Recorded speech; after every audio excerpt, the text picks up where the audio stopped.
Good afternoon. Good morning. Good afternoon. Is the hype at a peak in England at this point with the Olympics? You know, it is. I think people are a little worried that we still haven't got a gold medal here in Britain, but people are loving what's happening. The sport is great. It's really good to see a lot of sports that we don't normally get to see on TV as well. So everyone I know is absolutely loving it here at present. Is there one area you're looking that you might be able to get your first gold in? Some competition maybe today? We do. We have a very strong rowing team. A lot of our rowers are into the finals. So I have a feeling that our first gold could well come in the rowing. That would be my tip. So watch out for that. Okay, well, there are a couple of things I want to talk to you about. One of those has to do with a Nigerian rower. Is this like the Jamaican bobsled team? It's a one rower from Nigeria. Is that right? Yeah, everyone loves an underdog, don't they? And I don't know if you remember, about 8 years ago in Sydney, there was a swimmer called Eric the Eel.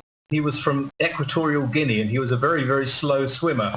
Well, we have our own Eric the Eel this year, and it's Jibo Isaka, who's from Nigeria. He's their only rower, and he sadly didn't last very long. He wasn't very quick, but the crowd completely took him to heart, and he was very, very popular, even though he came last. Is that right? And in fact, he was so popular that he thinks it's going to start a new era for Nigerian rowing over there. And I guess why not? I mean, I think this is Nigeria's time to start a rowing effort, right?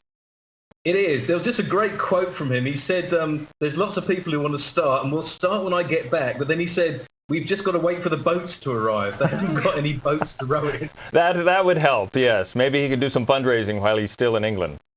It's a classic, isn't it? Just wonderful. Now, here's something else. I asked around in the studio here, and, we're trying to keep up to date with some of the stuff going on, but we hadn't heard about this a fencer who got a little bit upset after he lost, I guess, right?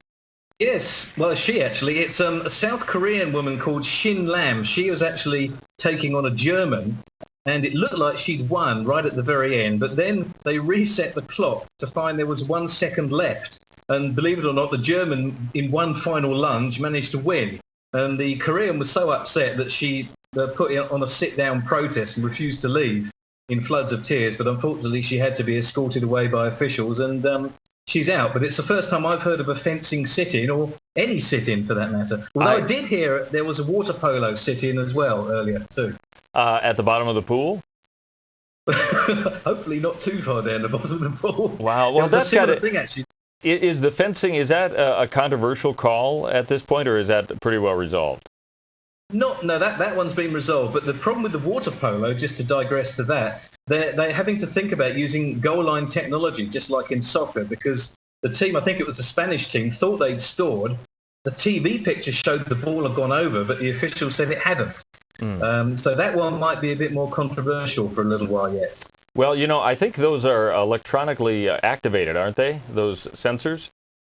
I'm not sure about the water polo ones, no, but certainly when it comes to fencing, everything's electronic there, so It's a much easier thing to police. Well, I'm just thinking of combining electronic monitoring with water polo could be a problem, water, electricity, but I'm sure they'll be able to work that out without a problem. They don't mix well, do they? No. What else, what do we need to watch in the next 24 hours until we talk to you again? What are you going to be interested in? Well, of course, there's more swimming, although we're not doing quite as well in Britain as we thought. More world records expected there. There's the women's gymnastics team final taking place a little bit later on. The rowing finals will be starting very soon, and the sailing down in Weymouth on the south coast, that's starting to ramp up as well, so look out for that. And the beach volleyball is proving to be very successful in London, partly because it's taking place very late at night along with the volleyball. So there's plenty for people to go along to. I was watching a live game of volleyball last night around midnight British time. So it's on at all kind of times of the day, and people are really loving it here. Wow, that's great. All right, man. Well, thank you for the update, and we'll catch up with you again tomorrow. Look forward to it, Steve. Look forward to it. Have a good day.